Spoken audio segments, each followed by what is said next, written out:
Hi, everybody. Thanks for joining me on this Wednesday, July 20th in the Locher Room. I'm Alan Locher. Emmy Award-winning actress Kristen Alderson is here today to look back at her time playing Starr Manning on One Life to Live and playing Starr and originating the role of Kiki Jerome on General Hospital. She was most recently seen as Abigail in the campy serialized drama Mélange. In addition to her roles in daytime, Kristen has enjoyed a career on stage in Broadway's Annie, Off-Broadway's The Marvelous Wonderettes, playing opposite her real-life boyfriend, Taylor Crousore, and most recently, the real-life couple appeared in Newsical The Musical in Las Vegas. This past March was the 25th anniversary of Kristen's debut on One Life to Live. Take that in for a minute. Please welcome to the Locher Room, Emmy Award winner Kristen Alderson. 25 years ago. I told them to take that in. I was like, I need a minute to take that in, please. That's really is crazy. That's really crazy. That's very, very crazy. Oh my gosh. Yeah, I'm so excited we get one-on-one time together. Me too. Thank you so much for having me. We were so supposed welcome. to do this a couple months ago, but my grandmother was sick, and then at the same time I lost Puka. It was like all the worst things happening in my life that could possibly happen. It really, when it rains, it pours. Exactly. So, but you know, it's always a new day, and you heal and all that stuff. And so I just, I'm really excited that we got to circle back and do this. Me too. How's your summer going so far? It's going well. I've just been a crazy person planning my cousin's bachelorette party. So I'm a maid of honor for the first time. Fun. Yeah, so I've been to two bachelorette parties before, but I was never a bridesmaid in them. So I never had to I don't know what goes into it. I don't know how to plan, what goes into planning a bachelorette party, what's required of the bachelorette party, all that stuff. So then to be in charge of it, I definitely had to ask my cousin's friends and be like, hey, what am I doing? Am I doing everything right? But I think what's happened is that I've put it all too much on my shoulders. And then now everyone's like, do you need anything? I'm like, no, I think I'm good. I'm good. It's all planned. It's all planned. Yes. The wedding is until 2024, so I have time. But I've been a best man once before, and I'm about to be another one in 2 years. So I will probably have to plan that same, bachelor party type thing. So oh, congratulations.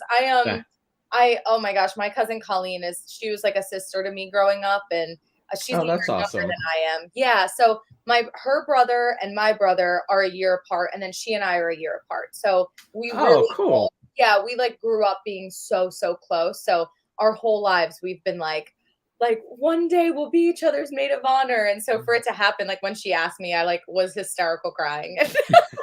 We're all grown up. I love that. Well, I mentioned Taylor earlier. Earlier this year, the two of you appeared in Newsical The Musical because your good friend Tom produced it, right? Yes. My amazing friend Tom, he's a producer, and he is Tom Dangora, and his husband Michael Dangora are producers for Off-Broadway shows. They just actually were Tony nominated, and I know, and now they have another musical in the work. They're doing incredible, but Tom was actually our matchmaker. So Taylor was in Newsical with him for years in New York, and then with Tom as his producer. And then when I did Marvelous Wonderettes, we were both working in the same theater at the same time on different shows.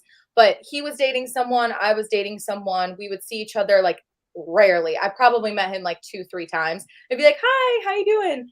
And then Tom would always go, Kristen, I love who I'm with, who I was with at the time.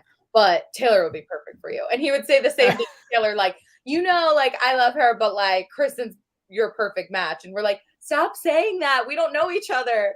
And then cut to last year, he posted this thing with he had a beard and grew his long hair. And I was like, Taylor? And I knew he was single, and I was single. And I was like, am I going to slide into his DMs and tell him that I was like, you look so handsome. That's a friendly thing to say, right? And then we've been talking ever since. And yeah. See, you have to take the bull by the horn. Yes, love that. You have to take the opportunity. you do, yeah. I mean, if you want to be in love and in a relationship, you got to put it out there. You got to I tell friends that all the time. Like, it's not, a It's lot not of people hard. wait a lot. You know, we work at jobs, we work at everything else. This is something you want, you know, work at it. And saying somebody looks good is a nice thing. And that's the thing. It's like, okay, what's the worst that can happen? He says thanks, and that's it. Or, you know, I was actually scared that there would be an outcome because I'm going, am I even ready for that? Like I had gotten out of a relationship like a couple months before, but I was like all upset, like heartbroken. I'm like, I don't know if I even want to get into something, but you know, I don't know. I've always been a shoot your shot type of person. Like I've Good for you. never had fear with that. I'm like, what's the worst that can happen? You know, It's a if not, great, you'll get a story out of it either way. You can laugh at yourself later if it goes bad. absolutely. Well, what was it like, you know, working together as a couple? It was great. I just realized that I had a mask on the table, and I'm like, "What's that mask doing?" Sorry, I was like, "Huh?" You scared yourself? Yes. I'm sorry. What was your question? Um, as a couple, what was it like working together? Oh my gosh, it was amazing. So he is so insanely talented. He's a comedian, he's an actor, he is musical theater, and he's always just been so funny. Like I've always admired him. He co-wrote a musical about Star Wars that he did off Broadway for years that I saw. And um so going into Newsical, it's a musical comedy, and it's doing impressions, and it's doing skits, and it's basically like a musical SNL. So I'm going, I do impressions for people behind closed doors. Like I family, like I joke around and everyone's like, "Oh my god, that's so funny." But I'm like, "You're my family, you have to say that." So I'm going like, I don't know, but Taylor was talking to Tom about it, and he was like, "Tom, I'm telling you, she could do it. She could do it. Like she's so great at impressions. You have no idea." And so he was actually a big champion for me with coming on to the musical team, and they're all like seasoned comedians, and it was so much fun. It was incredible. It was great that they were all friends, people that I've known for a long time. And it was just a ball. I got to play Britney Spears and Celine Dion, and it was crazy. That's fun. Yeah. Timothy said Taylor is so funny. So people notice. People notice. Would you like to do more Yes. together? Yes. So we're actually doing Newsical again in Denver for the month of September at the Oh, Denver great. Center. So if anyone's in Denver, Colorado, or thinking about taking a vacation in September, come and see us. We'll be there the first 3 weekends in September. And I've never been to Denver, so I'm excited. But the thing is with Newsical is that the show can change at any point. So depending on what's going on in the news, things change. So like certain numbers that we did in Vegas won't work in Denver. Like we can't have oh, what were some of the numbers that like we can't have? Oh, Barry Manilow. I had a whole song about Barry Manilow, but Barry Manilow has a residency in Vegas, so it makes Right. sense. I can't be singing about Barry Manilow in Denver necessarily. So that's something Well, really fun with this show. well, if you have questions about Denver, my nephews live there, both of them. Oh, So you cool. text me. I So actually will because just looking into, well, now I think we have nothing to do with like where the Airbnbs are, but I'm like, what's a good neighborhood? What's not? I don't know. yeah. Yeah. So tell me, you and Taylor are doing something on Twitch, and tell everybody what Twitch is. Okay, so talk about working together. We realized that we liked working together so much in Vegas that we decided to work together to just basically start a business together. Twitch is a streaming service that people cast themselves playing video games on. That's like kind of the short version of it. But what Twitch has kind of become its own thing. So people have just talk shows where they just go on and talk to people. They sometimes play video games, sometimes play board games, sometimes they're people are broadcasting themselves in a hot tub, like asking questions. It's all over the spectrum. So what we do on there, I've always loved video games. He's always loved video games. We're huge gamers. We love gaming. And we were playing games all the time at home, like video games and board games. And we're going, why don't we just do this? Like, why don't we bring people into it. It'll be creative for us in our downtime. Acting, like we did Newsical in April, but we're not doing it again till September. So we have downtime besides trying to, do other jobs and stuff, or get other work. So yeah, so we basically, well, Taylor created like this talk show for me and for us. And we go on there and we play games with everyone, and we have a whole community, and it's growing so quickly. And people come on there and we all chat. Like there's a chat, and you can go on and talk to everyone, and everyone makes friends with each other. And what happens is if you subscribe, you unlock emotes, which are like emojis, like, like the emojis that we have on our phone. Yep. And all of the emotes he made are like my face when I was a little girl. So it's like, like snarky Starr, or Starr with a telescope, or Starr being like, huh? Like all these funny things. And they're actually like, I wish I had them on my phone because they're very funny. I love that.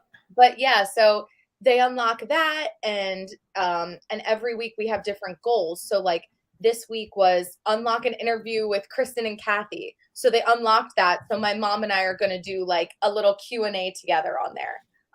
They unlocked a watch along, and I played YouTube clips of me on One Life to Live and told behind the scenes stuff of it. Taylor and I took them to Central Park the other day, and I showed them around where I filmed the kidnapping scenes. Like it's a lot more than just video games. And that's what I'm trying to get out there to my Instagram followers. I'm like, guys, like, even if you're not into video games, even if you don't watch us game at all, there are other things that I'm gonna have to look at it, because I really thought it was all video games. So the Timothy I mentioned, Timothy Remley, said we played Fall Guys with Kristen and Taylor until 3 a.m. this morning. That's Chi. So Chi, that's like, we've become so close with Timothy. It's so funny because we call him Chi on there. And then the one time I got a message from him, I was like, oh, Timothy said, he's like, oh my gosh, it sounds so weird you calling me Timothy. Because like we like with our usernames, we call each other like the usernames and stuff. But if anyone wants to check out my Twitch, it's twitch.tv/Kristen Alderson. And yeah, we're there. Pretty much the best night to check us out is Tuesdays at 7:30.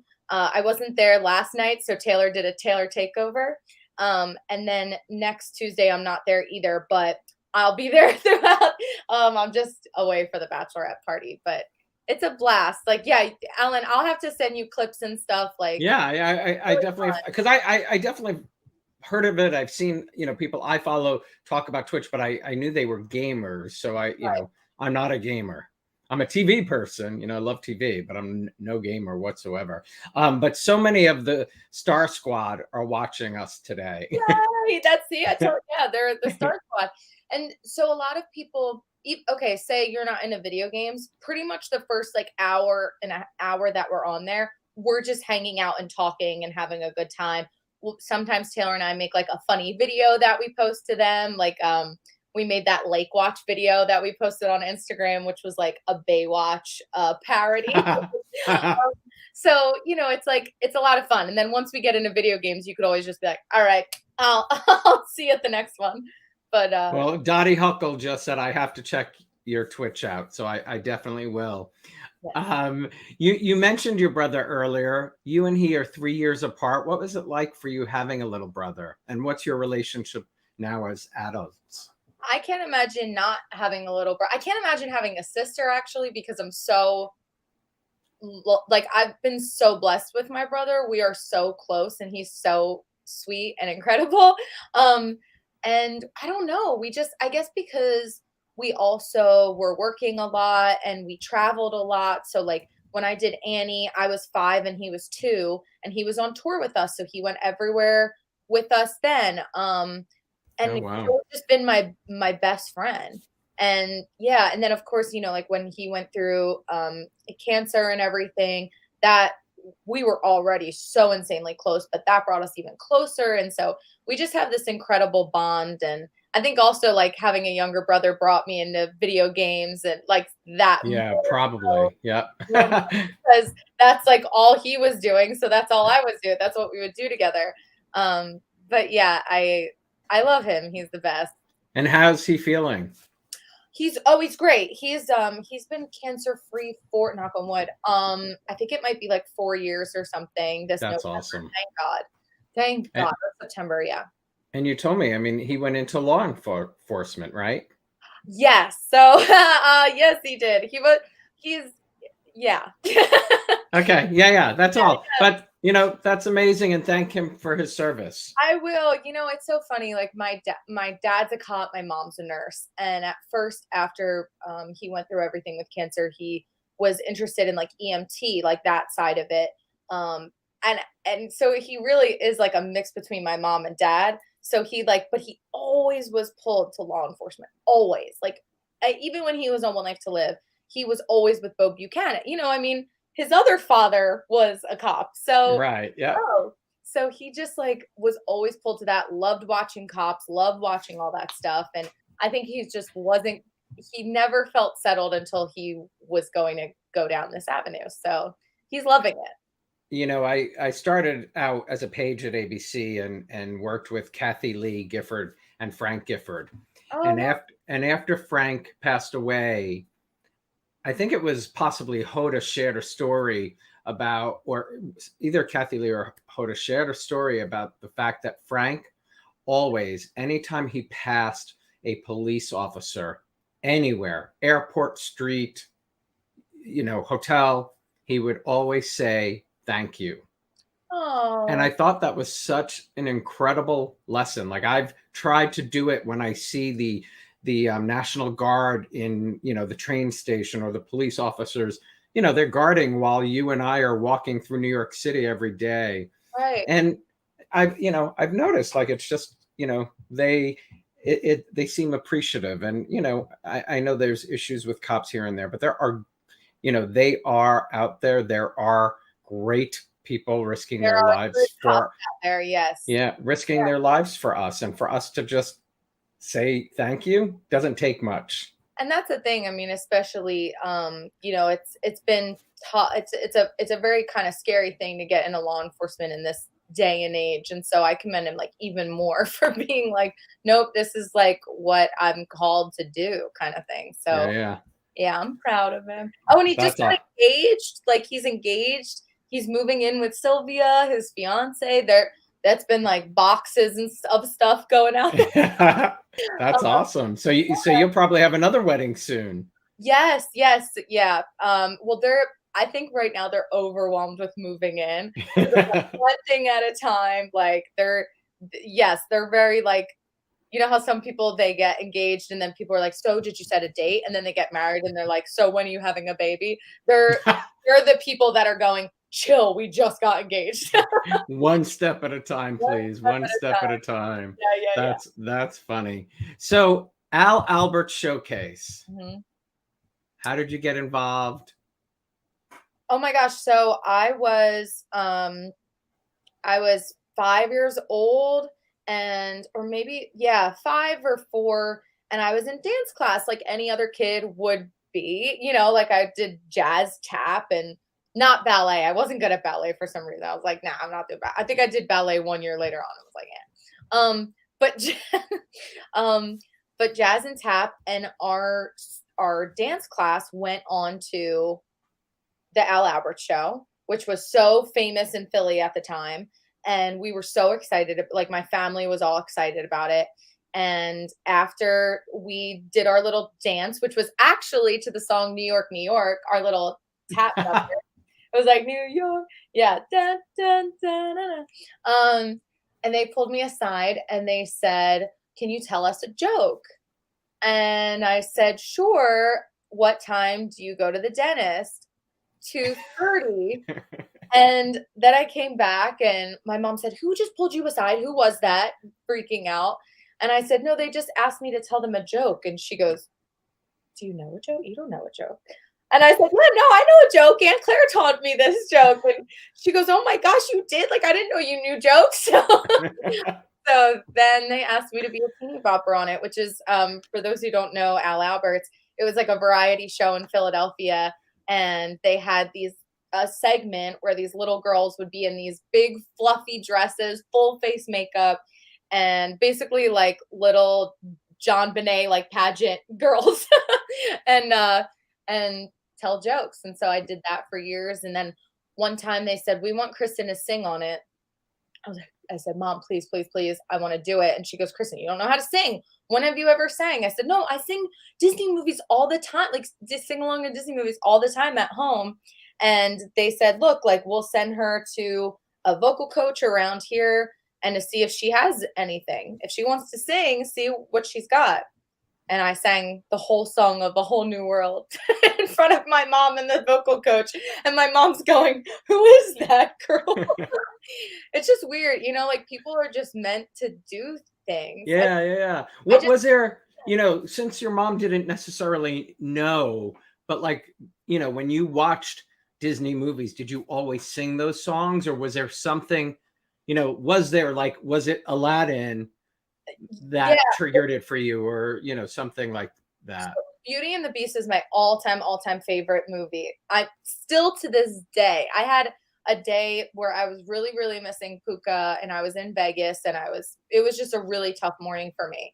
And I was scrolling through TikTok, and they were playing the movie Beauty and the Beast.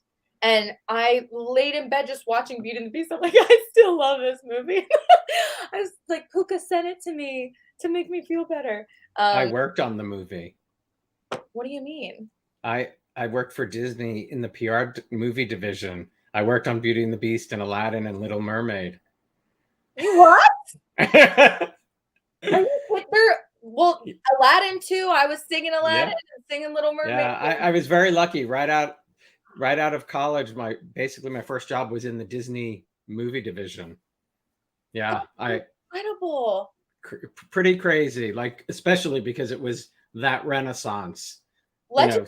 You know, they will live on forever. Yeah, the premieres we had for those movies, the Museum of Modern Art for The Little Mermaid, at Disney World for Beauty and the Beast, Radio City for Lion King, Disney World for Aladdin, you know, elephants coming down, you know, in the Disney MGM studios. I was very lucky.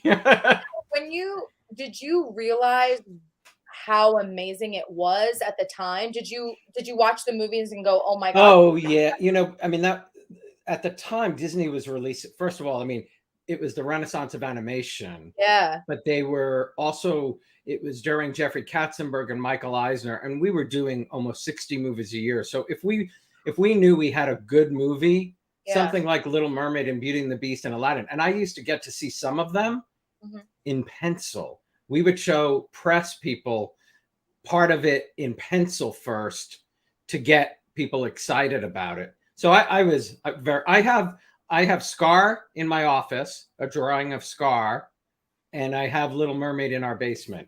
How did we never get on the subject? How am I just learning this about you? Yeah, it was a really, it was a very, very special time to, you know, and to my first full-time job out of college. I mean, that's pretty lucky. That is so lucky. Yeah. And you get to look at that and go, I was a part of all of that. I did. Oh my gosh. Yeah. One of my last was the huge premiere of Pocahontas in Central Park, which was 100,000 people on the Great Lawn. That's epic. Yeah. So it was great. So I love hearing, you know, but so Beauty and the Beast was really what opened. It opened. Oh yeah, my dad would act out the movies with me, and I would have him be every other character, and I was Belle. And I would have him be every other character, and I'm Jasmine. I was every princess. Oh, and Anastasia too. It's not a Disney movie, but Anastasia. Yeah.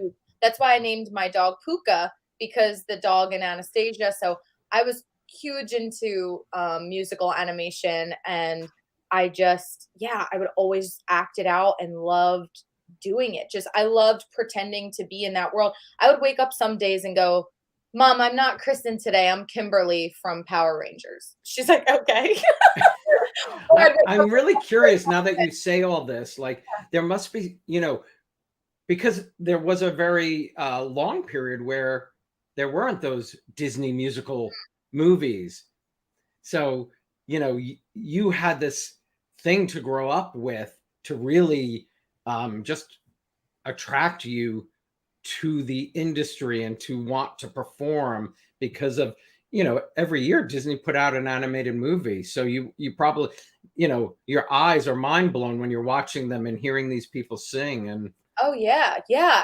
Yeah, you're right. I mean, I was at the perfect age to kind of grow up along with those movies, and now even Frozen. I went to the movie theaters to see Frozen when it came out, and I love, Frozen 2. I went with a friend of mine who's my age. She and I were like, we got to go see Frozen 2. So yeah. I'm still just I love anime. Oh, and I know all the words to We Don't Talk About Bruno, and I'm still a Disney nerd, so I'll never. Uh, Oh, I love that. Well, and then I don't think I knew this story. Maybe I didn't remember. Eric Braeden, you were watching him as a young kid and told your mom?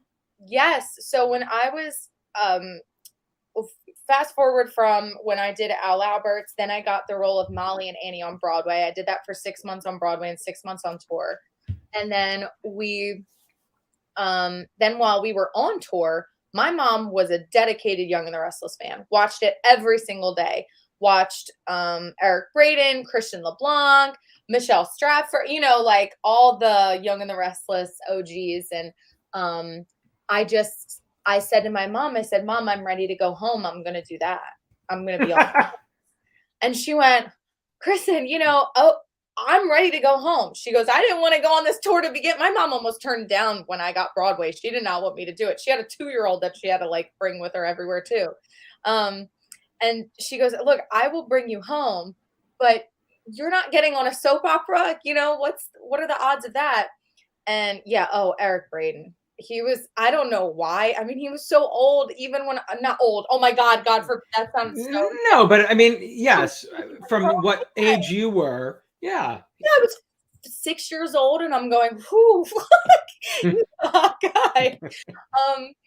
Yeah. So I don't know. I thought he carries himself so elegantly, and he's intimidating, and he's just awesome. So I've just always loved Eric Braeden. And that's a huge, like you said, a huge career goal for me is to I just want one scene with Eric Braeden, but who knows if that'll ever happen. I don't know if the doors are closed for me with soaps or what, but Nothing's ever closed. nothing's ever closed, but it is crazy. I mean, I believe that things happen the way that they're supposed to happen, but it's funny how doors will seem like they're about to open and then they don't, and you go, oh, okay, all right, oh, I thought that was, oh no, okay.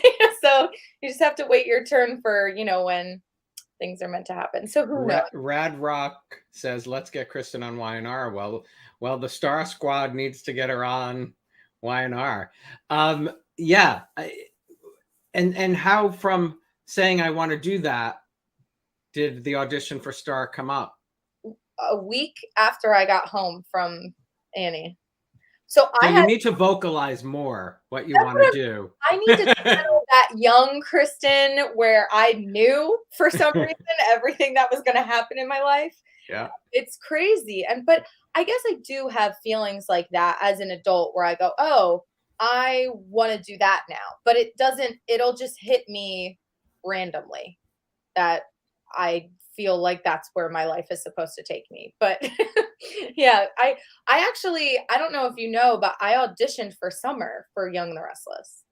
Oh, I didn't know. So yeah, the call went out for it, and I put myself on tape. And one of the things they asked was for a minute just to talk about yourself and kind of a little known facts about you and stuff. And so I told my Eric Braeden story, and I was like, that's amazing.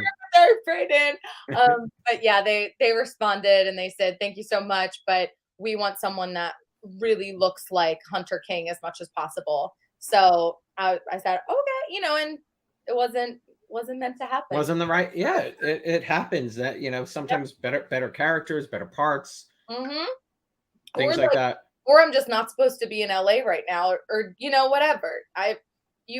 Sometimes you don't understand things in the moment, but then later on you go, oh, that was why, because I needed to be here. So, yeah. Well, 15 years as Starr. What are some of your favorite stories over the years? Oh my gosh. I love Well, when she was little, I mean, I'm so lucky that they trusted me at such a young age to be a brat and to that was Gary Tomlin. Gary Tomlin, who was our executive producer. There was one scene where I had a little bit of attitude and he saw it and he goes, "Nope, this is what she's going to be." And he really made Starr who she was.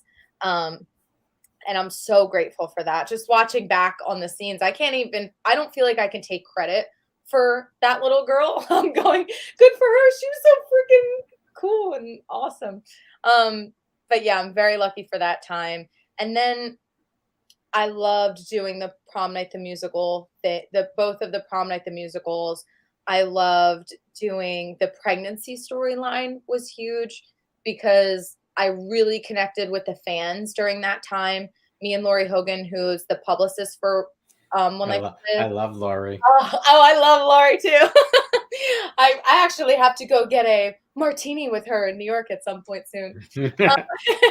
But she and I would write a blog together every Friday on what it was like for a 16-year-old girl to pretend to be 16 and pregnant.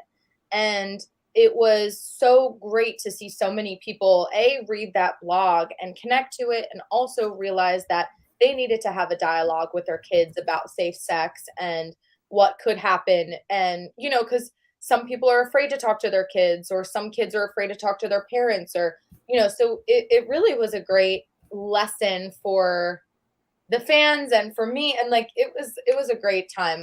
I went and spoke in Washington, D.C. on a panel with Maury Povich about it. I mean, that was amazing. I love career highlight. One of my career highlights. I love Maury, so that was very exciting. He did say Kristen Alderson. What did he say? Kristen Anderson or Kristen Alderson or something. He didn't say my name right in the panel, and I was like, I don't care. Maury can say whatever he wants. I love him. I love him. He can say whatever he wants. I love that show. Oh my God, that show's hilarious. I mean, it's a soap opera. You can't. Of course. Well, I mean, you got to work with some incredible people. Yeah. Cassie playing your mom, Roger and Trevor playing your dad. Yeah. Talk about having these, first of all, talented actors to work opposite, but also sort of to, guide you, because they are, even if they're not trying to be, they become surrogate parents to a young actor. Yeah, definitely. It's so crazy. Just that picture that you posted, we really look like a family. You do. I was going, whoa, I never realized how much I look like them until they were just really big on the computer just now. Well, Cassie, geez, I worked with her since I started, and she was instantly like a second mom. She took me under her wing and gave me advice and would run lines with me. And I would sleep over her house sometimes if my mom had to go back to Philly, and I was really close with her son and stepdaughter in real life. And Cassie we're so close. I mean, even to this day, we don't talk all the time, just with life. It's, like any other family member or something. But gosh, when we do, it's like no time has passed. I saw her, I think a year before quarantine. Thank God that was the last time I saw her. But we've FaceTimed since. And I just love her. We had you all together, the Kramer women. That's what I'm like. That. Yeah. So we had the Kramer women. Yeah. That was so fun. And well, I've heard you talk, you just said advice. Cassie's given you advice, Erica Slezak, Robin. What is some of that advice that you could share? What's some of that advice you can share that you think somebody listening would learn something from? Well, a lot of it was acting advice. A lot of it was just Erica Slezak taught me that it's more important to get the audience to cry for you than to cry for the audience. So a scene will be more powerful if they think your character is going to cry than sobbing hysterically, which is so true. If you ever watch scenes and someone's right on the verge and they're trying to hold it back, and it was also for my character as well. She said, I know Yeah. Starr is a really tough girl, but it doesn't mean she has to be tough all the time. And you can show vulnerability without sobbing, without feeling like, because I struggled with knowing how to cry for scenes at a young age, because I'm a very bubbly, happy person. And I just didn't, everyone's going, oh, think about someone in your family being sick and think about this. And I would go, but that's not happening. I couldn't think like that. I would have to be very in the scene. So so Erica kind of taking the stress off of me, and she goes, don't feel like you need to push to cry, but just try not to cry.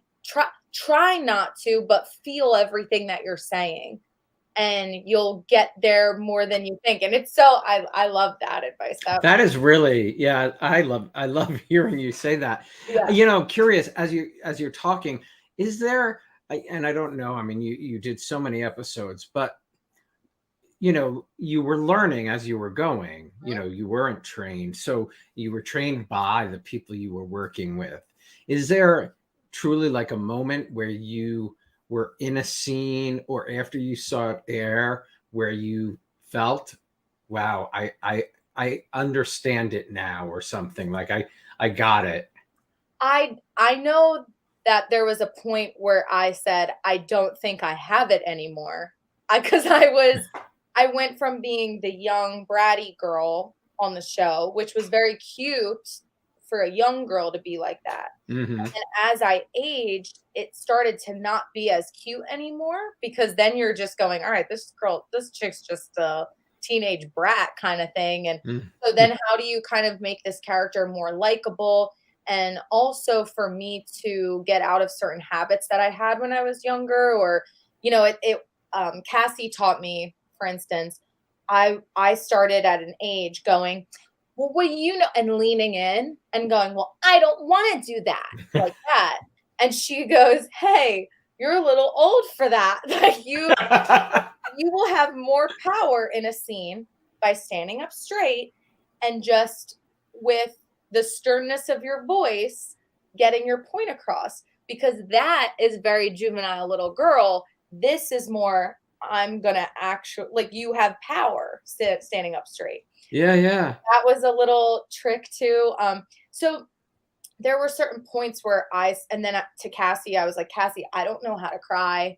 And she taught me different like things that she learned over the years, which is how to breathe and how to look. And like, if you stare long enough, your eyes start to water up. So if you need to kind of have that kick before you start in a scene where you're automatically crying, just stare and be like, and just breathe and be sad. And then, yeah, I could be teary-eyed right now. Do you watch sad movies and cry?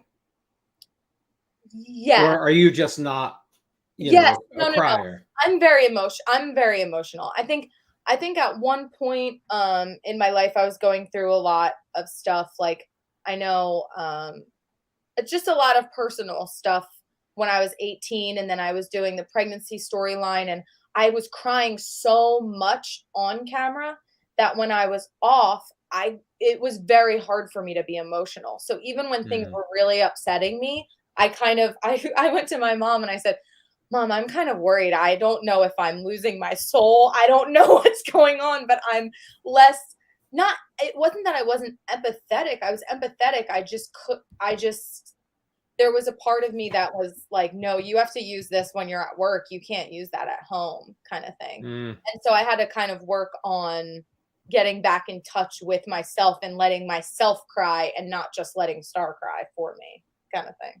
It's crazy. It is crazy. I mean, and you're also a teenager where, hormones and emotions are going through your body like crazy. I forget who told me that, but they said, your body, maybe it was Cassie. She said, your body doesn't know that you're not going through all this.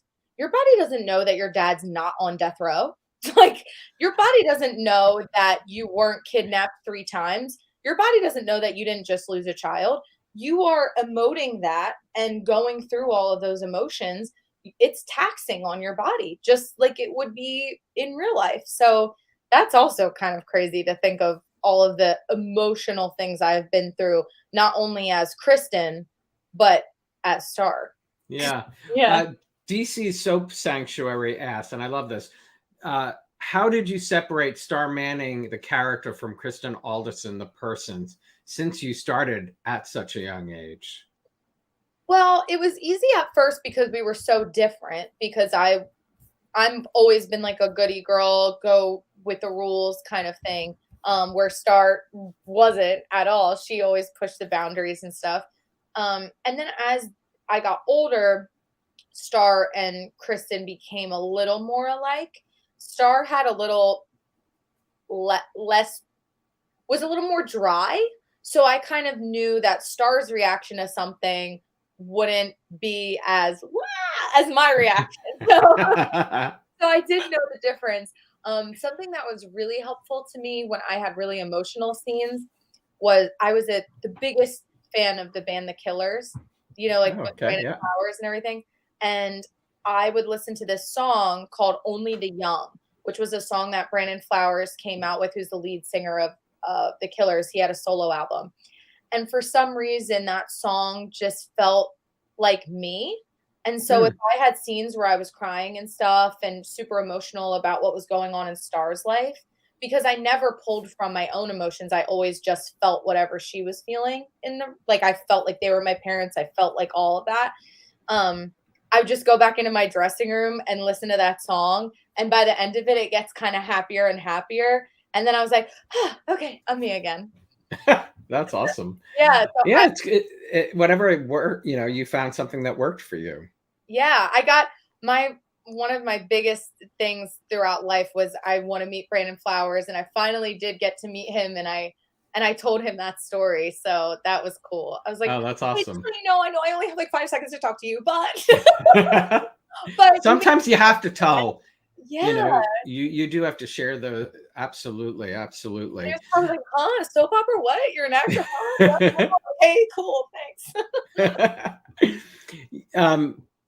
Gun violence is in the news, Oh, sadly, still yeah. so much. Mhm. You were involved in a story. GT Lem was asking, you got to work with one of, I love Jonathan Groff on the gun related storyline, but it was pulled in light of the Virginia Tech shooting. Yeah. What do you remember about sort of working with Jonathan and then really all of the chaos surrounding that shooting and One Life pulling it? Oh my gosh, it was a crazy time. So Jonathan Groff is one of the nicest humans I've ever met in my entire life. And he wasn't on the show for super long. I think it was probably 4 months on and off. It was while he was doing Spring Awakening, which was huge on Broadway. Huge. And we all went to see him, me, Brittany Underwood, and Portia went to see him, and he did a little joke, like inside joke during the show for us, and we were freaking out, and he's the sweetest human.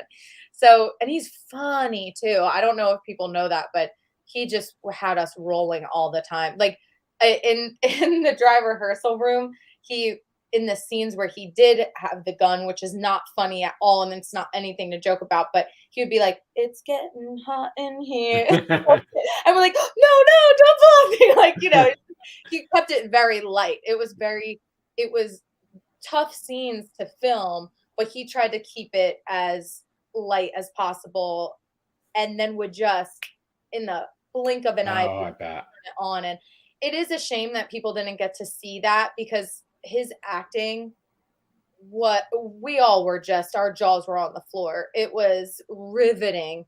In the storyline, for those who don't know, he played, oh, I forget his character name, but he was basically made fun of by the mean girl Brittany, and he was teased, and he got to the point where he couldn't take it anymore. He was mentally ill. He took a gun out into the classroom and held us all at gunpoint. And one by one, he kind of went through each one of us and who was there for him and who wasn't. And it was heavy. It was a lot. Also, Wow. just growing up in general, I've always been afraid of guns, like massively afraid of like movie theaters. I love going to the movies, but I also am scared to death of it at the same time. So like, just the things that have been going on in the world are so horrific to me. And what's so scary is that we've all had to find out how to be numb to it in a way, because it's so horrific that we can't, like, our brains can't process it fast enough. I don't know. It's hard. Did you grow up at a time where you had to have drills? No. No. Thank God. I'm very lucky that I didn't. I know that at one point there was a threat on my school, because I went to high school in Manhattan on 48th between 8th and 9th. And there was, I think, like a bomb threat or something. And so we all had to evacuate, and we had that, but we never had gun violence. Yeah. I can't believe what's going on in our world, and I can't believe how they're just not going to do anything about it. And I don't know what that's even about. But yeah, I can't either. I was working, I think, because it might have been 99. I was working for As the World Turns and Guiding Light in my office when Columbine happened, and I was watching it on the television and thought, something would happen after Columbine, and then 10,000 shootings later, still nothing has happened. It's insane. Even being somewhere like Las Vegas recently, I was at the pool and I'm looking up at the hotel. And oh God. You know what's stopping that from anywhere you go now? It's just, you can't, it's hard. It's really horrible. But yeah, so Virginia Tech happened the week of that episode that it was supposed to air.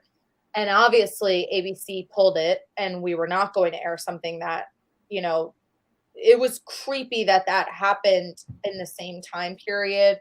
I think we also felt icky. Like, did we put that out? And I don't know, like, you just kind of start feeling, and so they got rid of it. But the problem with it is that episode affected everyone on the show. So it was a major story arc where everyone rushed to the school.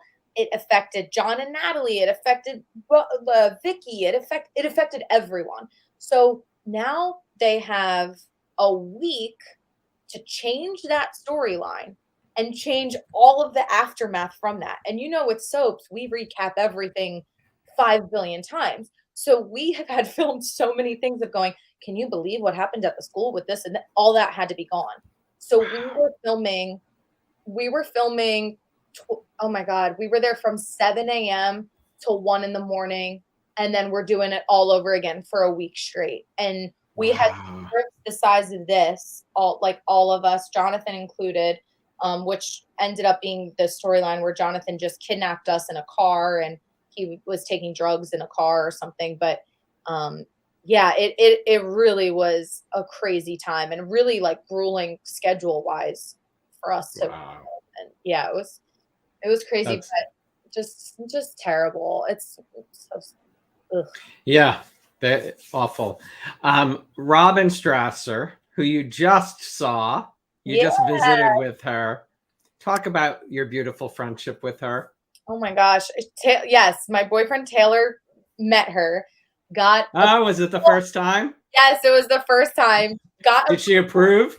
Yes, and then some. I'm gonna see if I could pull up the picture, because if I didn't want to post it without her permission, but if I just like show you really quickly, maybe I won't get in trouble for doing it. Yes, I was. This is how much she loved Taylor. Ready? That's her. That's her, like, watching it. You can't see. It looks all like blurred out. I love it. She looks like she's smiling.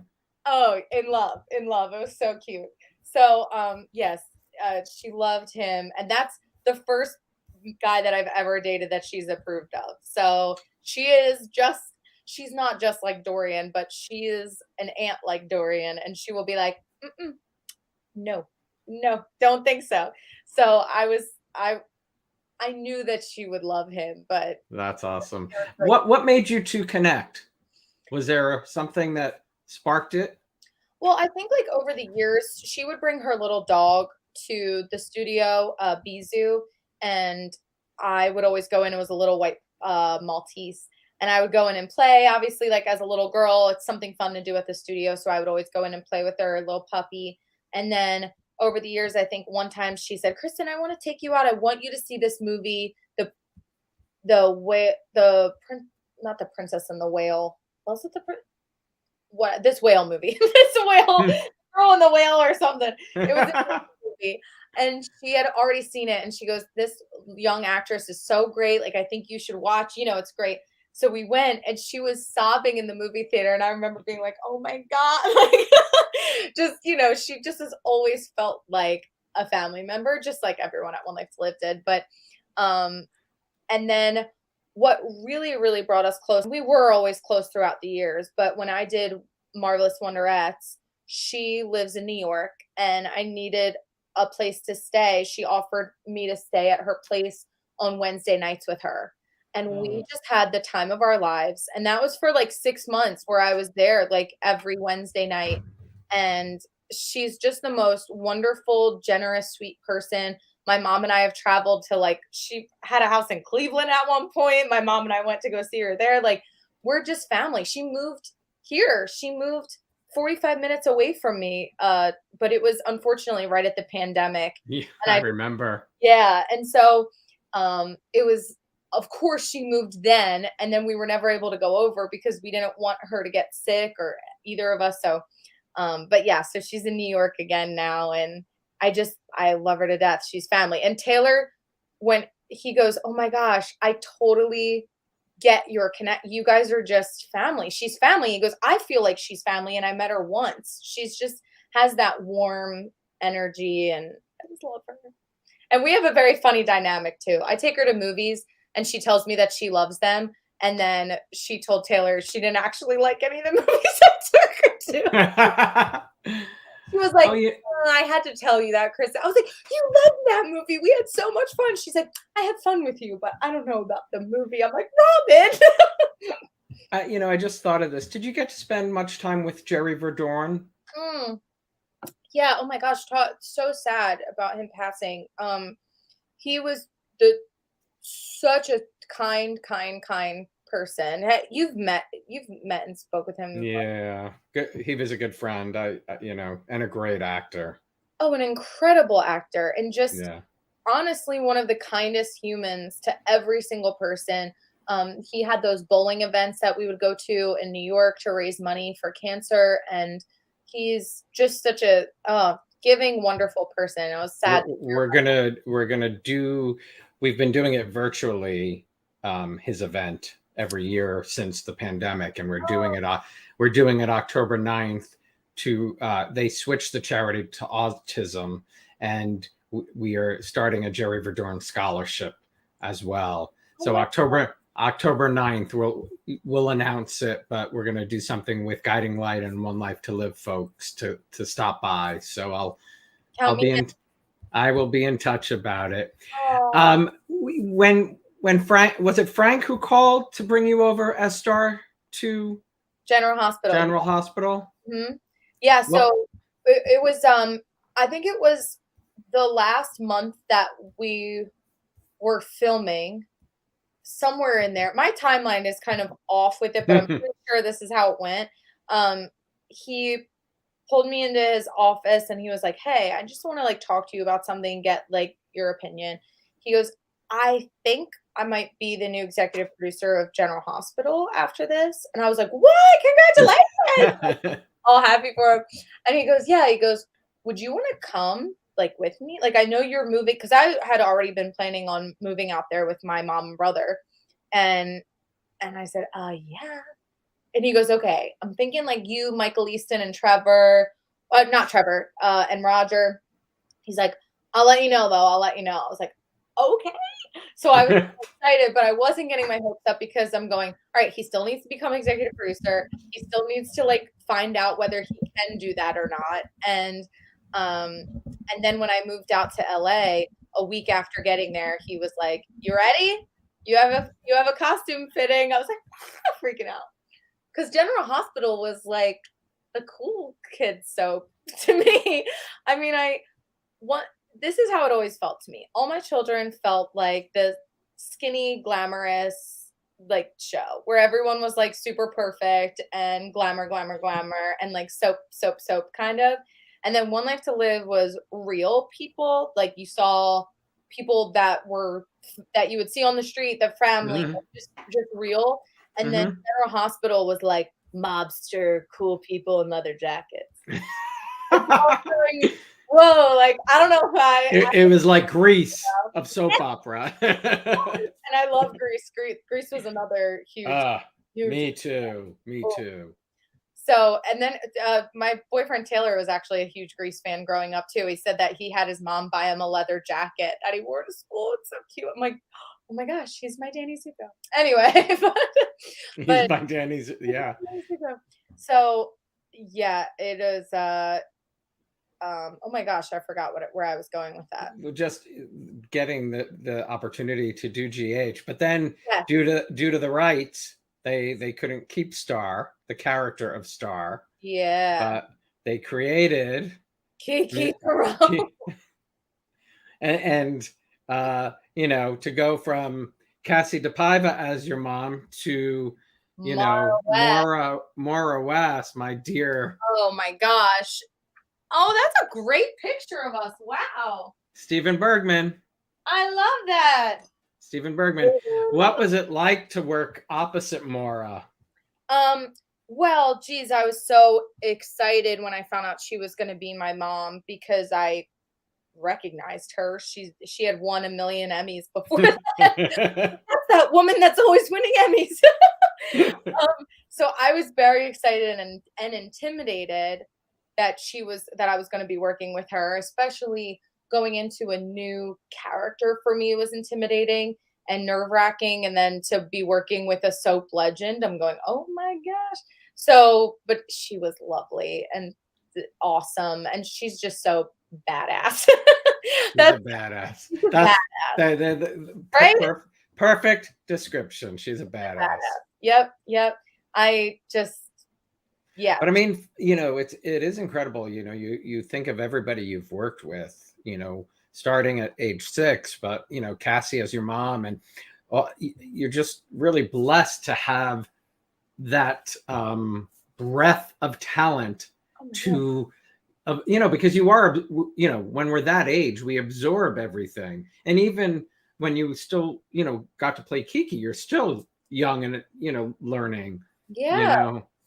I was just someone, it's called Discord. It's how we can talk literally like you're on a phone call with our Star Squad from Twitch, but we have kind of like a group chat in there. And this guy Grant posted the clip of Starr holding Sunny at gunpoint, and it was all the scenes from that. And I was going, what was my life? I watched it the other day. I ended up watching it from start to end. And there are some times in my life where I catch myself going, I was so lucky. And what I'm most grateful for is that my mom always made sure to remind me and have me remind myself how lucky I was. Mm. So I never, ever went through any of those experiences going, yeah, so what? I always thought that everything was so cool and I was so lucky. So even I remember that day, I was pinching myself, and I had known Maurice. We had worked together for, you know, a couple months at that point, but I was going, I get to have these scenes with Maurice, and this is just going to be so fun. I don't even think I was really nervous for those scenes. I just knew, because he's such an actor's actor where he really like talks out your scenes and likes to go over stuff. And we were talking about those scenes and we just kept going, I can't wait. It was kind of like, I can't wait to get in the ring with you. I can't wait to, you know, have a dynamic where we get to bounce back and forth. It was fun. You just said you weren't nervous. You know, looking back on Starr and Kiki and Broadway, is there something or a moment that did frighten you in the moment of, you know, performing? Yeah, I think a lot. You're human. I'm human, exactly. I guess I don't think I really remember being in insanely nervous for General Hospital, even though I should have been, and maybe I was, but because my first week, Colin Hope fell off the cliff, and I had to be crying with all of these new people on a set that was foreign to me. And I mean, that was very overwhelming, and going, all right, I really got to prove myself. I got to show ABC that I was worth bringing over to General Hospital. Like, it was a lot of pressure. But I think honestly, like, theater is one that's always scary, because you're going, once I'm out on that stage, if I mess up, they see it. You don't get a retake. So with soaps, it's a little less pressure, even though you have to kind of like nail it on the first or second take. There is a cut and you can redo it. Where theater, there is no cut and redo. You got to kind of just go for it. So I've been nervous, starting Marvelous Wonderettes, because I was singing harmonies. There were like 36 songs in that show. It's 2 hours with 4 girls, and I was one of them, and you're on stage the whole time. So I'm going, oh my God, I can't mess up. I can't do it. There's no going back. I have all of these lines, and then I'm singing and doing foot movement. So it's kind of going like this. And it was scary, but then it's with anything, you do it enough times that then you just you fall into it. Yeah. Before I let you go, I have to tell you what a fan, Leslie, wrote to me. She said, I saw a screenshot from an online interview with Kristen, or something similar online, and I immediately thought that she is the absolute most perfect person to play Stevie Nicks in a film. Whoa. Please. My mom and I are the biggest Fleetwood Mac Stevie Nicks fans, so I don't know who we have to write to for that, but I think, like, also I tend to wear a lot of makeup and stuff, but without makeup, I know my mom, just seeing when my mom was younger and like without makeup, I say that all the time, that my mom looks like a young Stevie Nicks. That's wow, like her.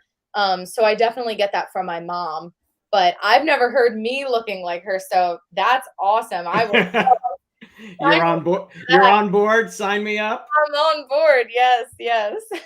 Kristen, this was a blast. Oh, I know. I'm so glad we got to do this. Thank you so much. Me too. Keep in touch. I'm going to check out Twitch. Everybody check out Kristen's Twitch. Yes, twitch.tv/Kristen Alderson. And then we'll be doing Newsical The Musical. You can look it up, newsicalthemusical.com, I think. I hope it's I'll post when send me the information. I'll post it on the Locker Room for sure. Okay, cool. Come see us in Denver. Kristen, have a great evening. Have a great time at the bachelorette party. Oh my gosh, I got to go to Walmart and get more things. I have to change real quick and go do more errands. Have a blast. Thank you so much. Thank you. Bye. So great to see you. Thanks so much, everybody, for tuning in today. Thank you, Kristen Alderson, for stopping by. Please join me next Wednesday when character actor Jasper Cole, who plays Corey Black on BET's The Family Business, joins me right here. Please subscribe to my YouTube channel if you haven't already done so. Turn on the notifications for reminders of all upcoming shows. Don't forget that all Locker Room episodes are available to download on your favorite streaming platform. Go to Google, Apple, Spotify, all of that. Have a great evening. Have a great weekend, and I'll see you next Wednesday.